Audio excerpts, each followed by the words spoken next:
But let's talk about all of the cues that you should track from an India market standpoint. There's lots going on here. So we have our research team here with the trade setup this morning. Vivek, Hormaz are both with us. We'll have Nigel join in just a bit as well. Guys, a very good morning to both of you. Vivek, let me come to you first. It is pretty limited cues across the board from, the global markets. But take us through what we should track from the Indian markets point of view. Well, good morning. You're absolutely right. India was amongst the few markets that was actually working on January 1st. The rest of the globe were enjoying the New Year's holiday. So on the back of that, what you did see was limited participation, especially when you're talking about volumes. Volumes were quite thin yesterday. Yesterday did see a minor FI sell figure as well. So US and Europe markets were closed. Even crude oil prices yesterday they didn't trade, but today morning, like we mentioned a little earlier, today morning they've spiked up on back of increased worries as far as the Red Sea transportation is concerned. Now, yesterday what actually happened was that both the Nifty as well as the Nifty Bank, both of them managed to go ahead and hit record highs. But after that, especially in the last hour of the trade, you did see a significant sell-off, and on the back of that, you saw gains getting trimmed out quite significantly. Coming to what are the key cues to keep an eye out for? Auto sales. Auto sales presented a mixed picture, especially when you're talking about tractors. Tractors volumes were quite low compared to what the market expectations were. In fact, now there are worries that there could be a negative year as far as FY24 is concerned. The other pack that moved quite significantly was the telecom pack, especially when you're talking about Idea as well as Indus Towers. They continued the surge that we saw from Friday, and you did see significant up move on the back of that. Bharti Airtel actually was amongst the top laggards as far as the Nifty was concerned. What is it that we need to keep an eye out for today?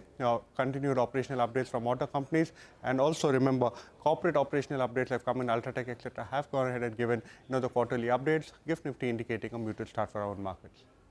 Okay, muted start. Let's see how things shape up after that. Vivek, thanks a lot for getting us all of those cues. Let's talk about all of the stocks that you should watch as well. Hormaz is here.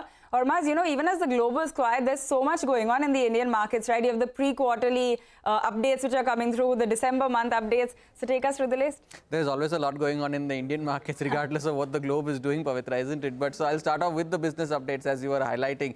Ultratech Cement was the first one. The overall sales volume for the quarter were up 6% from last year to 27.3 million tons. And the India sales volume and the domestic grey cement volume both were up 5%, either marginally lower than estimates for various reasons as well.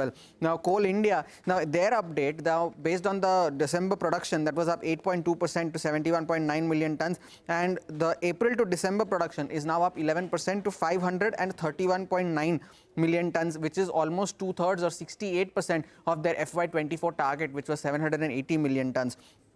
APL Apollo Tubes, their sales volumes were unchanged for the quarter on a year-on-year basis, but on a sequential basis, they were down 11%. And they mentioned that they're seeing strong growth in their heavy structural tubes business, and the ramp-up of their Raipur plant is progressing on expected lines. Now, Dhanlaxmi Bank, a couple of banks also came out there. Dhanlaxmi Bank, gross advances were up 11.9% from last year, and deposits were up 10.6% year-on-year as well. South Indian Bank, where advances were up 10.8%, and deposits grew by 9.4% from last year. Now, auto sales, a couple of them, Eicher Motors, where Royal Enfield sales were down 7% year-on-year. Exports continue to struggle, 29% decline there in the month of December compared to last year. However, TVS Motors was an outlier compared to all the other auto sales, where the total sales were up 24% from last year to over 3 lakh units. The two-wheeler sales were up 27%. Exports also went up by 8% year-on-year. LIC has received a GST demand including penalty worth 806 crore rupees, and that is for FY18. Bharti Airtel, now they are going to acquire 97.1% stake in Betel Teletech for 669 crore rupees. But remember, this is a related party transaction that they are doing. SJVN has received approval to form 4 joint venture companies in India and Nepal. Gensol Engineering, the board has approved raising 300 crore rupees through various methods. And lastly, Kernex Microsystems, where their joint venture company has received orders from the South Central Railway that's worth 144 crore rupees. So plenty of stocks to keep an eye out for. Plenty of stocks. Hormaz, thanks a lot for filling us in with all of that action. Finally, I also want to toss it over to Nigel, who's looking at all of the cues from the futures and options space. Nigel, of course, that last hour sell-off was, because of the tsunami warning. Well, the last sell-off actually told you two pictures, right? Till the final 60 minutes, the markets look quite good. But if you look at the intraday chart in the last 60 minutes, we just lost our way. The Nifty Bank, we did see a lot of selling pressure, which makes you a little bit jittery at high levels, though volumes are far from what it was. So maybe the next 2-3 trading sessions as well, we'll see volumes will be subpar, and then we'll get a better trajectory from there on. How are things stacked up, though? The FIs, as we've been mentioning, they've turned net long. Now, sometimes that's not a very, very great thing. You want shorts in the system, and that's the reason why we're not being able to power away to around the 22,000 odd mark. Because if you have shorts in the system, they get squeezed out at some point of time. Currently, we're in a market where the FIs, they're long. 70% of their positions on the long side, 69% to be precise. And in terms of absolute numbers, it's more than 80,000 contracts. On the options data, not too much movement yesterday, so I'm just highlighting a couple of strikes that have a fair bit of open interest, 70 lakh shares apiece.